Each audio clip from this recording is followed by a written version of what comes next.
Good morning, everyone, and welcome back to Theatre 3, or welcome back to Olympia, and welcome back to the Museums and Heritage Show 2022. Isn't it great to be here in person? Are we here in person?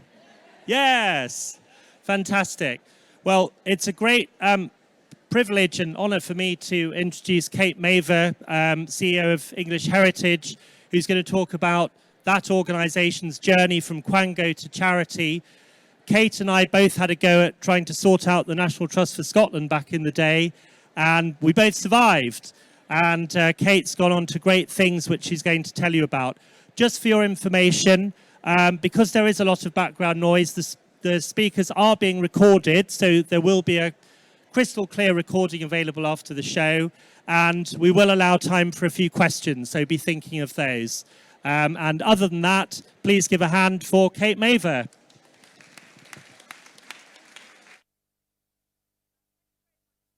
Absolutely delightful to be here. I thought I'd start by explaining what English Heritage is, what we do, and how we arrived at this point. So to start at the very beginning, in the late 19th century, hundreds of historically important buildings and archaeological sites stood in ruins, and they were being slowly destroyed by vandalism and natural decay. There were no national laws in Britain to enforce the preservation of historic places, and many were sadly lost. So in 1882, the passing of the Ancient Monuments Act gave the government the first powers to maintain and protect prehistoric monuments through a process called guardianship. So in 1883, the owner of Kit's Coty House, which you can see here, a Neolithic long barrow in Kent, which was built between 4000 and 3000 BC, and a burial place for the earliest farming communities in Britain, took advantage of this new legislation and offered the prehistoric monument to the state so that it would care for the long barrow and protect it on his behalf. The offer was accepted and formed the start of what we now know of as the National Heritage Collection, which would eventually grow to more than 400 sites across England, an outdoor museum of national history encompassing everything from prehistoric stone circles to grand medieval castles, from Roman forts on Hadrian's Wall to a Cold War bunker in York. The collection covers the country from Cornwall to Cumbria, spans 6 millennia, and includes artifacts associated with the sites: monastic treasures, a Rembrandt self-portrait, the Duke of Wellington's original Wellington boots. The art historian Neil McGregor has recently wondered why there isn't a Museum of England. Well, there is. It just isn't constrained within 4 walls in central London. Taken together, the sites in English Heritage's care form a truly national museum for England.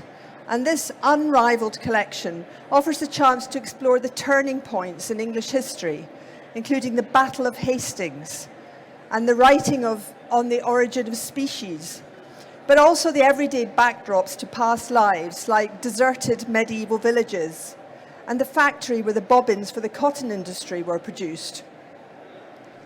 Over the years, the care and presentation of this collection has been the responsibility of a number of state departments, including the Ministry of Works and the Department of the Environment. In 1983, the then Environment Secretary, Michael Heseltine, created and handed over the care of the collection to a non-departmental public body, a Quango, formerly called the Historic Buildings and Monuments Commission, but with a snappier public-facing title of English Heritage.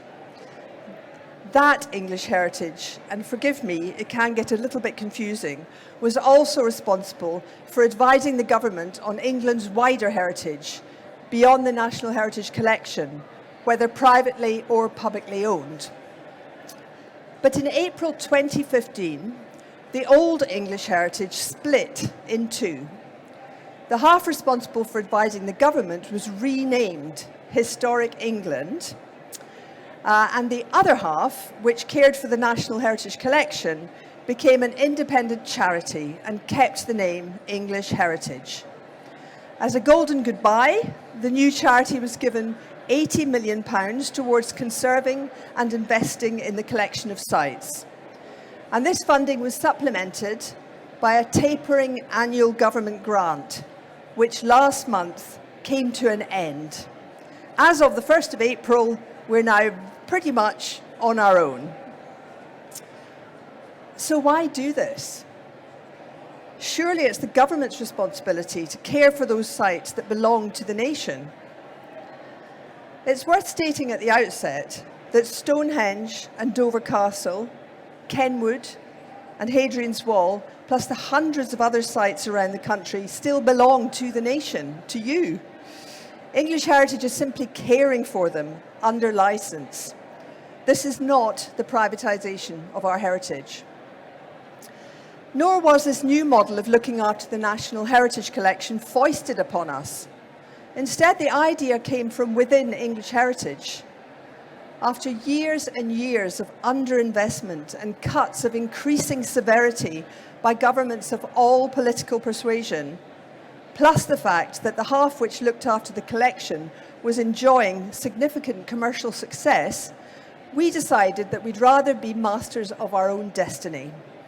And while being a charity has not fundamentally changed our purpose, it's allowing us to do it much better, and in particular, enabling us to unlock additional funds and make ourselves the focus of public affection to attract volunteers and bequests. These are not things a government agency can easily do. So, as a charity, our purpose is twofold: conservation and inspiration. We need to look after the National Heritage Collection to ensure that these physical eyewitnesses to our past, built of stone, brick and iron, not only survive, but are handed down to future generations in a better condition than the one the charity inherited. And we also need to inspire people to value, visit and enjoy these great sites where history was made. Since becoming a charity, English Heritage is spending around a third more each year on conservation compared with its previous incarnation. And as an example, in 2018, the Iron Bridge in Shropshire underwent an extensive conservation project to preserve it for future generations to enjoy. Due to stresses in the ironwork since its original construction in the 18th century, as well as disruptive ground movement and even an earthquake at the end of the 19th century, the bridge required extensive work. We cast more than 300 bespoke iron wedges to replace those which support the deck. And a team of painters then applied 2,400 litres of paint to return the bridge to its original red-brown. Whoops. Live conservation projects this year include repairing the slate roof. I think I've got the wrong, yes. Repairing the slate roof at Belsey Hall in Northumberland, a huge undertaking involving a gigantic scaffold, which as part of our Conservation in Action programme, people will be able to scale to see the work up close. And once they've seen enough, our younger or more zestful visitors can enjoy a speedy descent thanks to a specially installed and incredibly good fun slide.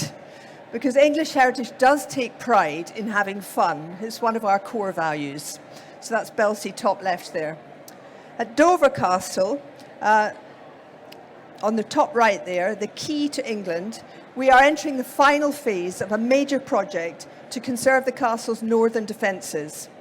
Amongst the most significant parts of the castle, these defences were the focus of successive historic building campaigns and illustrate how the medieval castle was adapted to become a Georgian artillery fortress. At Lincoln, bottom left here, a £2.5 million project is repairing and replacing the limestone walls of the medieval Bishop's Palace, the centre of power for the largest diocese in medieval England for nearly 500 years. And in Suffolk, the little white one in the middle, following over a decade of research, we're undertaking a £1 million conservation project at the 12th century Orford Castle, which will see the entire exterior coated in a layer of lime render. Orford Castle's walls are made of a delicate local mudstone, which is crumbling. But a new coat will secure the walls and mean that for the first time in years, we'll be able to reopen the grounds around the castle. We've also uncovered good evidence to suggest that originally the castle was covered in lime render, so we'll be restoring the castle to something closer to its original appearance. I do not want to understate the challenges that looking after these sites involve.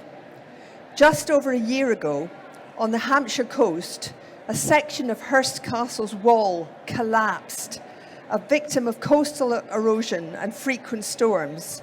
I think you can just see it in the bottom left-hand corner there. The castle is probably the most difficult of our sites to protect. It's built on shifting shingle spit, and we're undertaking an extensive study to understand better the natural forces at work on this coastal fort. But the question of the long-term future of many at-risk heritage sites is one to which there are no easy answers.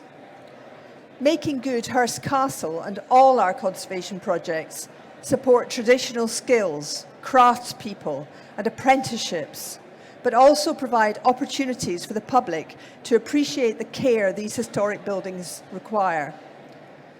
Looking after unique and special places is our charity's mission.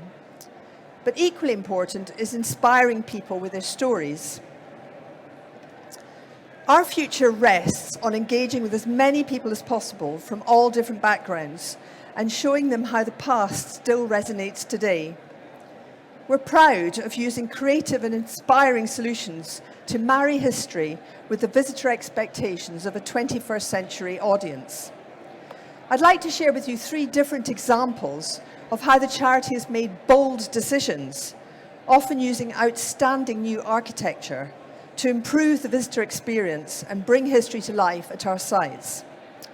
Our first port of call, the North Cornish coast, Tintagel Castle, a site where history and legend are inextricably intertwined.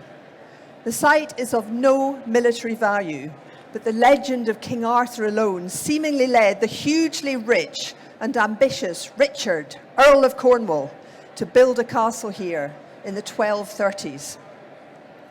Today, the remains of that 13th century castle can be seen both on the mainland and the jagged island jutting into the sea. In between the two halves of the castle is an enormous void, but Tintagel's divided land masses were once united by a narrow strip of land.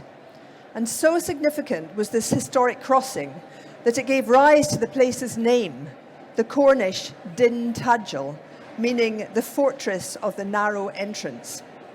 Geoffrey of Monmouth wrote that this land bridge was so narrow that 3 armed men would be able to defend it, even if you had the whole kingdom of Britain at your side. The medieval scholar also described how the King of Britain, Uther Pendragon, transformed by the wizard Merlin into the likeness of the Duke of Cornwall, stole across this passageway into the castle. Here he spent the night with the Duke's wife, who later gave birth to the future King Arthur. And that land crossing vanished in the 15th or 16th century, but in 2019, English Heritage restored it with a daring and beautiful new footbridge and reunited the castle's 2 separated halves for the first time in more than 500 years. Our elegant and slender new footbridge, which was brilliantly designed by Ney and Partner Engineers and William Matthews Associates, consists of 2 independent cantilevers that reach out from either side to almost touch in the middle. It's another part of our fun. At the bridge's centre, a narrow gap has been designed to represent the transition between the mainland and the island, the present and the past, history and legend. The bridge complements and doesn't compete with the outstanding landscape. And whereas previously the ruins of the castle, sitting opposite each other across the chasm were difficult to understand, our bridge at a stroke makes Tintagel whole again. And crucially, it also protects Tintagel's archaeology and ecology by helping to spread visitors across the site in a more manageable way. The footbridge at Tintagel Castle is emblematic of our ambitions as a charity to bring history to life in imaginative ways. It opened in August 2019 to widespread acclaim, and it would later be shortlisted for none other than the Sterling Prize for the UK's next best new building.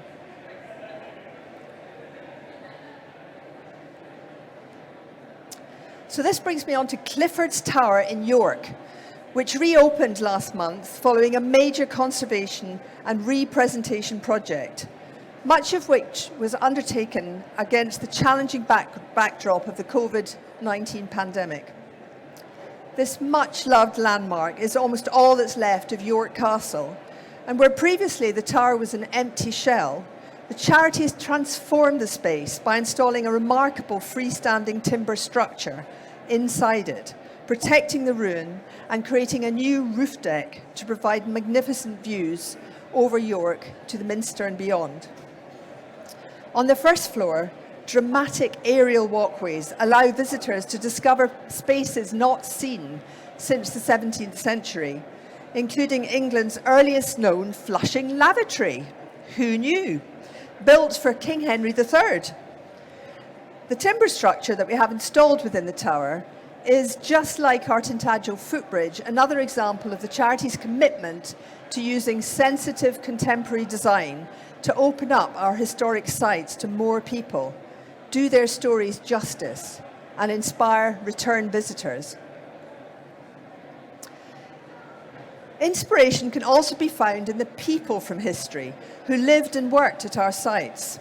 And let me introduce you to Audley End House in Essex and its Victorian cook and YouTube star, Mrs. Avis Crocombe. Avis was born in Devon in 1839, and her father was a farmer, and at the age of 13 she became a servant, working her way up from kitchen maid to housekeeper. By 1881, she'd become the cook for Lord and Lady Braybrook at their country home, Audley End. From the kitchen, she and her team produced such dishes as roasted swan, Victorian curries, and chocolate pudding for the Braybrooks and their guests. And Avis wrote down all her recipes in her book. And we know this because a few years ago, her great-great step-nephew discovered her cookery book in a drawer in his home and kindly donated it to English Heritage. So our interpretation team took Avis's recipes and, working with reenactors, brought those recipes to life for visitors to the kitchen at Audley End. And they then went a step further and filmed Avis, played by the reenactor Kathy Hipperson, and put these historical cooking recreations online. This is the era of Bake Off, of course. The YouTube videos showcasing the Victorian recipes for butter, hearty soups and ice cream, cucumber ice cream a favourite apparently, they've been a smash hit, never more so than in lockdown. And Avis has done for Victorian cooking what Joe Wicks has done for exercise, or Hadrian has done for yoga, gaining millions of fans in Britain and around the world. She's huge in America. She's even getting more hits than her Essex neighbour and fellow TV chef, Jamie Oliver. In fact, somebody remarked at a recent board meeting that we had more viewings of Avis on YouTube than visitors to our sites in a whole year, 4.4 million. In May 2020, we also developed an exclusive content partnership with TikTok to deliver benefit-driven learning and how-to content for their UK platform. We produced multiple video series, many including Mrs. Crocombe, which had more than 20 million views over the course of the year-long partnership. And we've now amassed more than 500,000 followers and 5 million likes, and it's enabled us to reach a younger audience who aren't present on existing established channels and to convert lifelong supporters. Creating content on platforms such as TikTok is just the tip of the iceberg of our work to engage and inspire new and more diverse audiences. English Heritage's continued evolution as a much-loved charity with many more volunteers, members and supporters is key to our survival and success. We want everyone to feel a part of England's history, regardless of who they are. And with that in mind, we need to continue to be historically accurate, but also relevant and exciting, broadening the history we tell to a wider audience. And for us, this means telling England's story in more depth and in greater detail than we've ever done before, and welcoming everyone to explore that story and protect our past. We're committing to telling the story of England in full, and that means from all perspectives, and including those communities who have often been marginalised in, or indeed by, history. In saying that, we don't seek to impose our view of the past on anyone, but instead try to give people a better understanding of history and allow them to make up their own minds. One of the elements of our work that enables us to tell some of the most fascinating and diverse of England's stories is the London Blue Plaque Scheme. Run by English Heritage, it celebrates the link between significant figures of the past and the buildings in which they lived and worked. Much loved by the people of London and all who visit, the scheme is wholly reliant on public nominations. It all began in 1866, at a time when white men dominated public life almost completely. Women in England couldn't vote, they couldn't take a university degree, and they were barred from many professions, while ethnic minorities faced extreme social prejudice. And since then, the position of women in society has changed completely, and London's become one of the most racially and socially diverse cities in the world. However, there's been a slowness to acknowledge female achievement and that of minority groups. When English Heritage took over the Blue Plaque Scheme in 1986, there was an evolving sense of who should be commemorated, and 83% of the plaques that have gone up so far to Black and Asian figures have been erected since that date. And since becoming a charity in 2015, we've redoubled our efforts to ensure the Blue Plaque Scheme celebrates the contributions of groups that have been traditionally underrepresented in history. For the past 2 years, a quarter of the plaques erected have commemorated figures from a minority ethnic background, and half have been to women. This year, within the scheme, we're celebrating working class figures with exceptional stories, including the Match Girls strike of 1888 and the Aya's Home for stranded South and East Asian nannies. And a bit of an aside here, on my journey to come here this morning, I passed, as you do, and looked up a blue plaque to Sir Joseph Lyons of Lyons Cafes, and his little epithet is pioneer of mass catering, which I thought was a great one. And we've got an app. If you download, you can find out more about everybody whose plaque is there.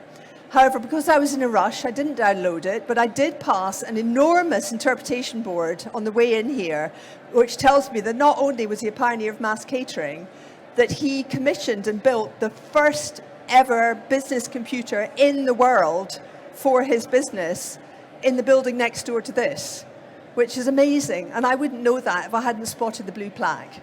Do look out for it and download the app.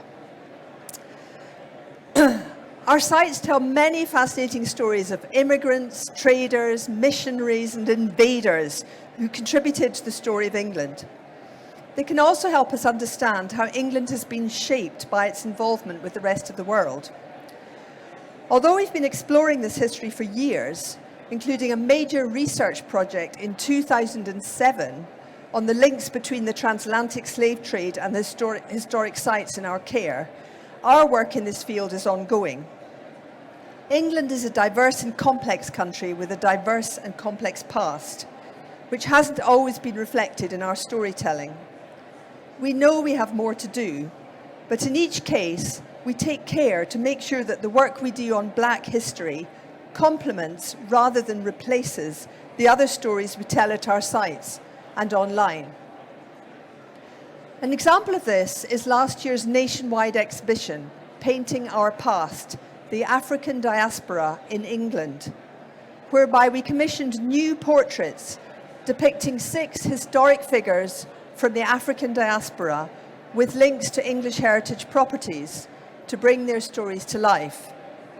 Ranging from Roman Britain to the 20th century, the portraits shed new light on the long history of African people in England and were displayed at the forts, abbeys, historic houses and barracks where these individuals lived, visited or worked.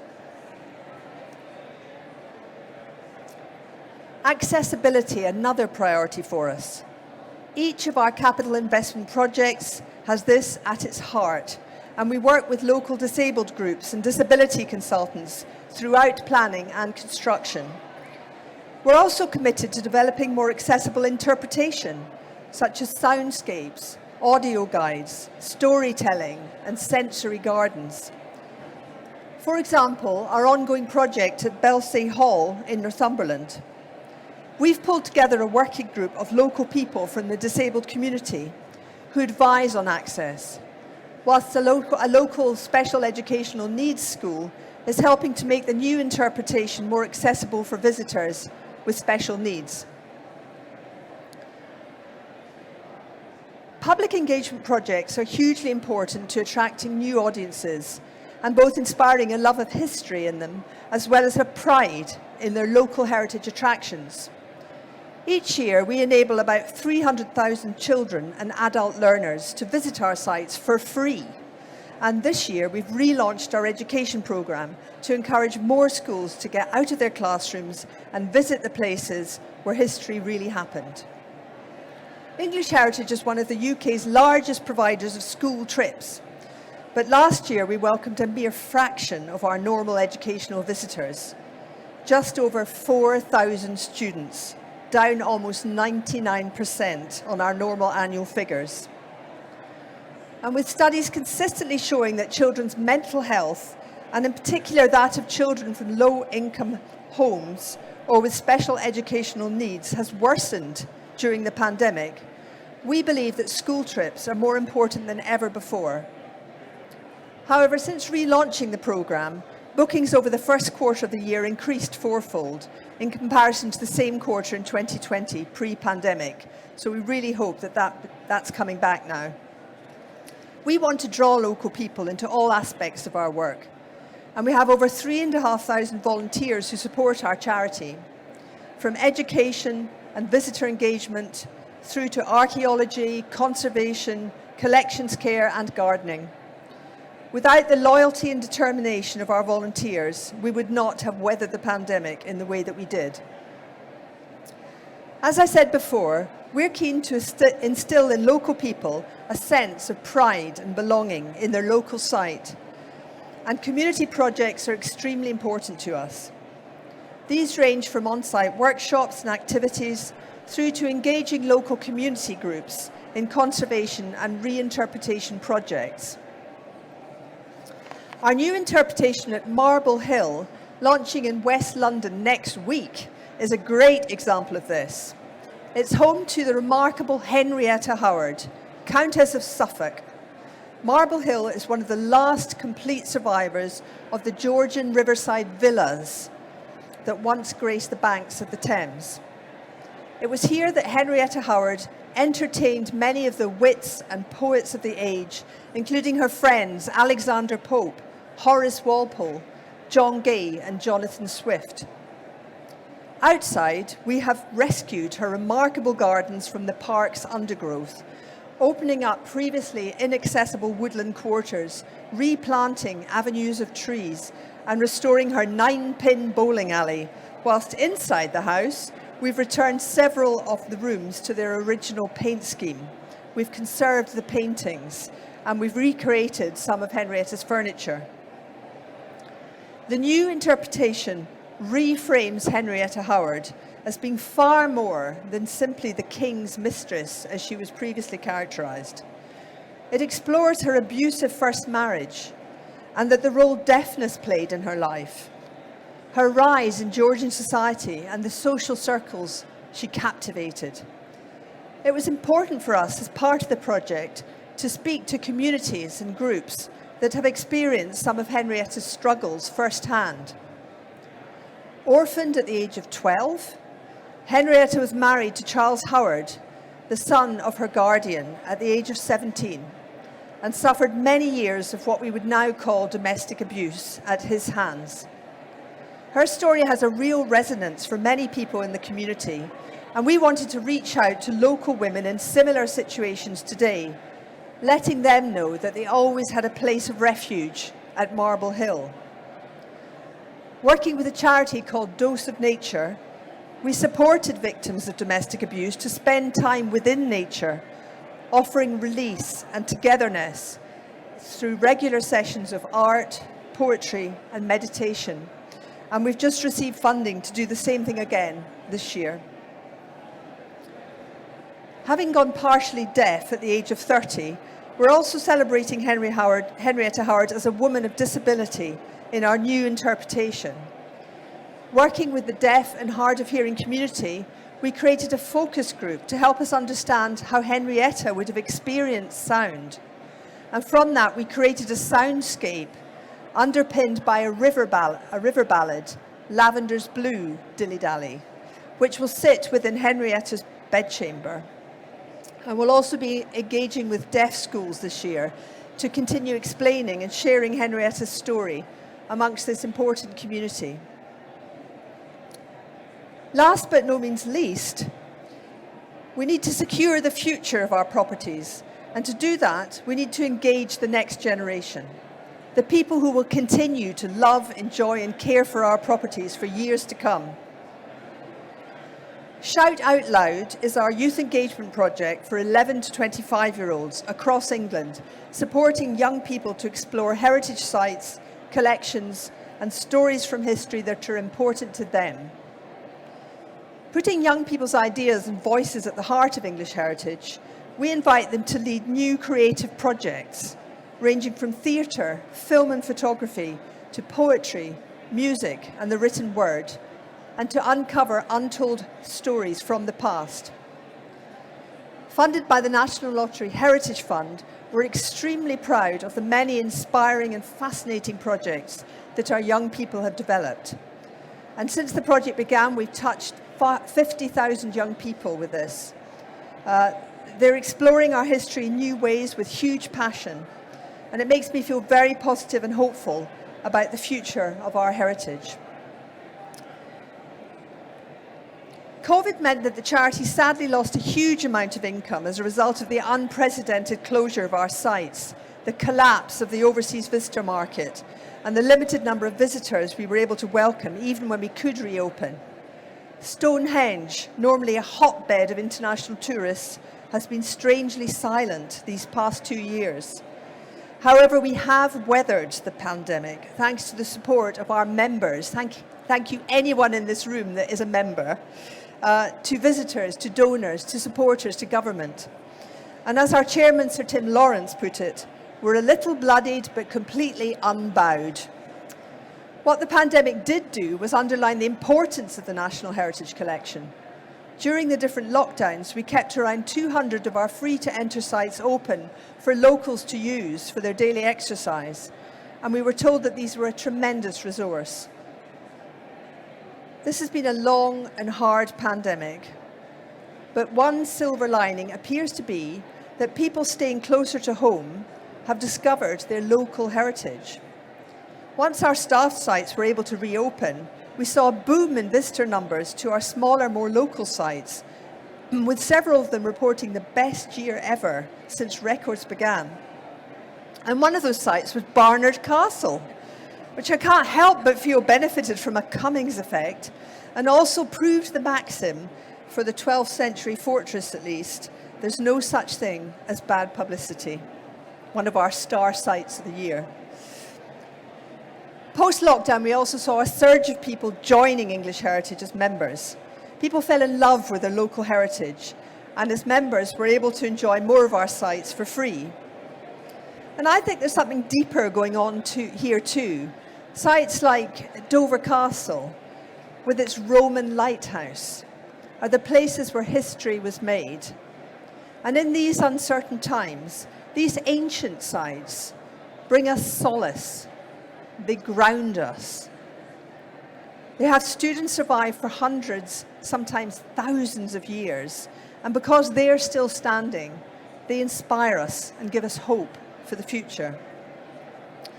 Given all the above and the hunger for heritage, English Heritage has come out of the pandemic with a renewed sense of purpose, which brings me on to what the future holds for English Heritage. The organisation has made huge leaps and bounds since becoming a charity in 2015, and we've made strong progress against our ambitious targets. We're now backed by more than 1 million members, and 2019, just before COVID hit, was one of our most successful years ever, when we welcomed 6.4 million visitors to our staffed sites, while 27,000 people took part at events organised by volunteers in local communities that are free to enter sites. We're also receiving greater support from a growing number of philanthropists, including at the start of this year, a £1 million donation from the Michael Bishop Foundation. We're opening and investing in more sites. You've heard about Clifford's Tower and Marble Hill already, but projects are also underway at Orford Castle in Suffolk and Belsey Hall in Northumberland, to name but a few. We're also marking an important historical milestone this year, including 1,900 years since Hadrian's Wall was built to guard the northwest frontier of the Roman Empire. English Heritage cares for 20 forts, turrets and mile castles along the wall, and will be marking the anniversary with a season of events and exhibitions. At the other end of the historical spectrum, we're celebrating 125 years since the publication of Bram Stoker's Gothic horror novel, Dracula, which was much inspired by Whitby Abbey, which is now in our care. The once great Benedictine monastery, a most noble ruin, remarks one of the characters in Dracula, noting that a ghostly white lady sometimes appears at the window, will enjoy a full season of celebratory events starting on the 26th of May with an attempt at breaking the Guinness World Record for the largest gathering of vampires and culminating in the Abbey being lit up for 11 nights over Halloween. New interpretation will highlight the connection of the Abbey and Whitby to Stoker's novel. In our museum at Whitby Abbey, we have a first edition of Dracula with a striking yellow cover and its name writ bold in red. It's one of more than 1 million artefacts in English Heritage's collection, spanning 6 millennia, and it's a collection to which we're adding all the time. Earlier this year, we added the Lady Cohen collection of 65 exceptional miniatures, which will be displayed at Kenwood House on Hampstead Heath in London this summer. And this is where I'll conclude, looking not to the past, but to the future.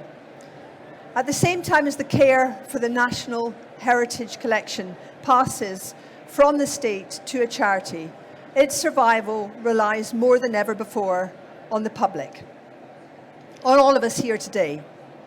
Whether it's as a visitor, or a volunteer, or a donor, or a member, we believe the future of heritage rests on engaging with as many people as possible from all different backgrounds and involving them in our work, giving them a feeling of ownership and showing them how the past still resonates today. Thank you.